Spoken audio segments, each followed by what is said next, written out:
পিলখানা হত্যাকাণ্ড নিয়ে চাঞ্চল্যকর তথ্য, ফের মুখ খুললেন মঈন। হত্যাকাণ্ডের ভিক্টিমরা ছিলেন বাংলাদেশের চৌকস অফিসারদের অন্যতম। সেনাবাহিনীকে ধ্বংসের অভিপ্রায়ে ওই হত্যাযজ্ঞ চালানো হয়। আলোচিত বিডিআর হত্যাকাণ্ডের নেপথ্য কাহিনী আজও অনুদ্ঘাটিত রয়ে গেছে। দীর্ঘ ১৫ বছরেও সেই রোমহর্ষক হত্যাকাণ্ডের নেপথ্যের সত্য কেউ জানতে পারেনি। কিভাবে, কার স্বার্থে এবং কার মদদে ২০০৯ সালের ২৫ ও ২৬ ফেব্রুয়ারি রাজধানী ঢাকার পিলখানায় তৎকালীন বিডিআর সদর দপ্তরে নির্মম ও নৃশংস হত্যাকাণ্ড সংঘটিত হয়েছিল, তা এতদিন শুধু ক্ষমতাসীনদের মুখে একতরফা বয়ান হিসেবে উচ্চারিত হয়েছে। ভিকটিমরাও রহস্যময় কারণে সরব হননি। বিডিআর হত্যাকাণ্ড নিয়ে এবার মুখ খুলেছেন সে সময়ের সেনাপ্রধান জেনারেল মঈন আহমেদ। ২৬ ডিসেম্বর সন্ধ্যায় ফ্লোরিডা থেকে টেলিফোনে নিউ ইয়র্কের জাতীয় একটি দৈনিক পত্রিকায় জেনারেল মঈন সরকারের তদন্ত কমিশন গঠনের ব্যাপারে সন্তোষ প্রকাশ করেন। তিনি বলেন, জাতীয় প্রত্যাশা পূরণে গঠিত কমিশনের তদন্তে প্রকৃত তথ্য উদ্ঘাটিত হবে।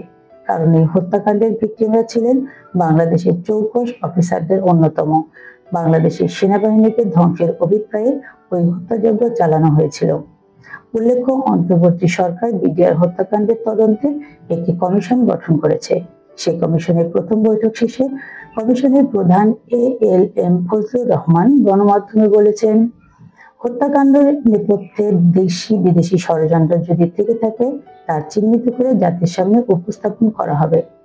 বিডিআর হত্যাকাণ্ডের ব্যাপারে ২৯ মিনিটের একটি ভিডিও বক্তব্য সম্প্রতি ইউটিউবে আপলোড করেছেন জেনারেল মঈন। সেই ভিডিওর চুম্বক অংশ পাঠকদের জন্য তুলে ধরা হলো।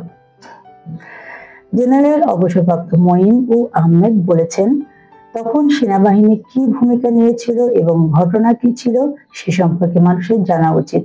উল্লেখ্য, বিডিআর এর কথিত ওই বিদ্রোহে ওই সময় ৫৭ সেনা কর্মকর্তা সহ মোট ৭৪ জনকে হত্যা করা হয়। সাবেক জেনারেল উল্লেখ করেন, সেনাবাহিনীর অব্যবহৃত কিছু অস্ত্র, ৮১ মিলিমিটার মর্টার, যেগুলো সেনাবাহিনী ব্যবহার করে না, বিডিআরকে দেওয়া নিয়ে বাহিনীটির তৎকালীন মহাপরিচালক হত্যাকাণ্ডে নিহত মেজর জেনারেল শাকিল আহমেদের সঙ্গে ২০০৯ সালের ২৫ ফেব্রুয়ারি সকালে কথা হয়।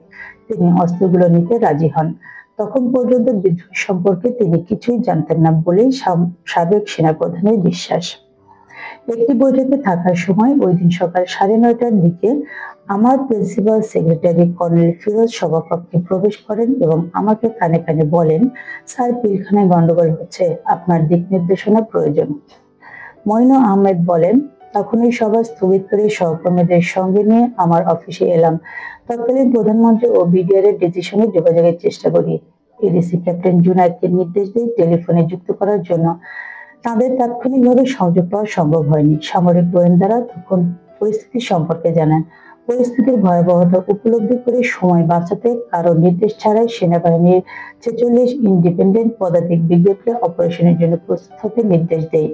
তারা তাৎক্ষণিকভাবে যুদ্ধ প্রস্তুতি শুরু করে, যার নামকরণ করা হয় অপারেশন রেস্টোর অর্ডার।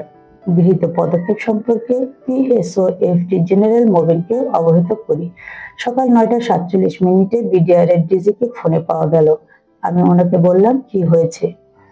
তিনি এক ভয়াবহ পরিস্থিতির সংক্ষিপ্ত বিবরণ দেন। মঈন আহমেদ বলেন, মনে হলো সব পরিকল্পনার অংশ। মঈন আহমেদ উল্লেখ করেন, ওই দিন সকাল ৯:৫৪ তৎকালীন প্রধানমন্ত্রী শেখ হাসিনাকে মুঠোফোনে পেলাম। এর মধ্যে শেখ হাসিনা বিডিআর বিদ্রোহ সম্পর্কে অনেক তথ্য পেয়ে গিয়েছিলেন। এই সময় আমি তাকে অপারেশনের কথা জানালে ৪৬ ব্রিগেডকে পিলখানায় যাওয়ার অনুমতি শেখ হাসিনা দিয়েছিলেন বলে জানান মঈন আহমেদ। ব্রিগেডটি ১ ঘন্টার মধ্যে যাত্রা করে। উল্লেখ করে জেনারেল মঈন বলেন, ৪৬ ব্রিগেডের তৎকালীন কমান্ডার ব্রিগেডিয়ার জেনারেল হাকিমের নেতৃত্বে ১০ জন কর্মকর্তা ও ৬৫৫ জন সৈনিক পিলখানার উদ্দেশ্যে যাত্রা করে।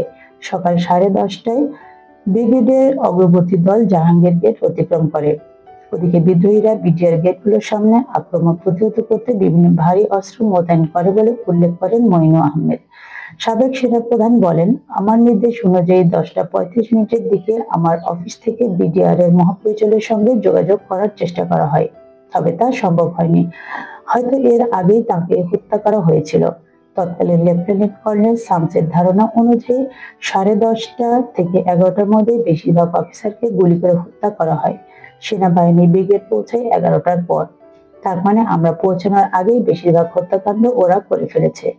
মইনু আহমেদ বলেন, রাত 12টায় তখনকার স্বরাষ্ট্রমন্ত্রী সাহারা খাতুন, শেখ ফজলে নূর তাপস এবং তৎকালীন আইজিপি পিলখানায় যান আলোচনার জন্য এবং তাদের সঙ্গে বসেন।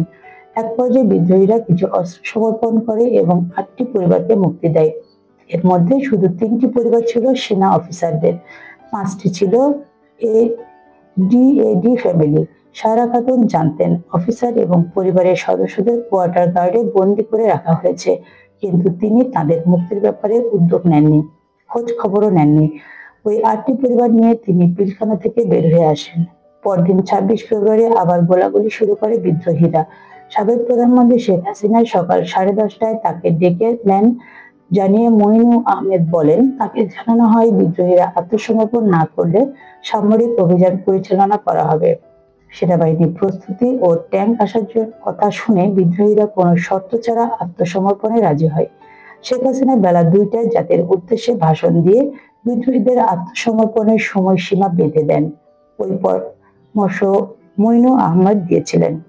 সেনাবাহিনীর আক্রমণ প্রস্তুতি দেখে বিদ্রোহীরা আলোচনা ও আত্মসমর্পণের জন্য উদ্গ্রীব হয় এবং সাদা পতাকা টাঙিয়ে দেয়।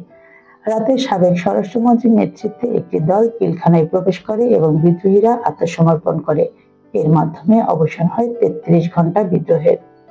প্রতিবেদন ও কণ্ঠ, আশিকা তন্নি, ডিজিটাল ডেস্ক, আমার সোনার দেশ, ঢাকা।